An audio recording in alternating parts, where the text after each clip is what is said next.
8 સભ્યો હોય અને ધરામાં વધારે 16 સભ્યો કોંગ્રેસ અને ગામના લોકો એને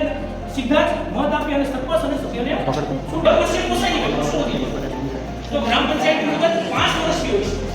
દરેક આપણા દેશની અંદર 5 વર્ષની મુદત આપવામાં આવે છે તો હવે આપણે બધા સાથે મળી એટલે આજે આપણે ગ્રામ આપ્યો છે તો આપણે ઘણા ગામનો વિકાસ કર્યો છે હજુ પણ એવી અમુક ગામમાં સુવિધાઓ છે એ ખૂટે છે તો આ વખતે પણ આપણા મારે છે સરપંચ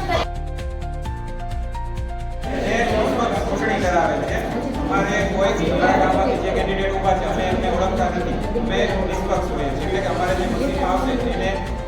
વિજેતા જાહેર કરવામાં આવશે તો આ મારું ઈવીએમ મશીન છે ત્યાં તમે સાઈન કરશો ત્યાંથી એ કંટ્રોલ યુનિટમાંથી બટન આપશે એટલે અહીંયા ઈવીએમ ખુલશે તમારે જે પસંદ તમને હોય ઉમેદવાર એને તમે તમારો કિંમતી મત આપી શકો બરાબર હવે ઈવીએમ ચેક કરવાનું છે કે આની અંદર પહેલેથી કોઈ અમે મત નથી નાખ્યા ને એના માટે કોઈ બે વ્યક્તિ આવો ચેક પ્રક્રિયા આમાં 0 મત છે ને તમારી સાથે નિશાન પણ આવી ગયા નામ પણ આવી ગયા બરાબર હવે દરેક પાર્ટમાંથી 5 થી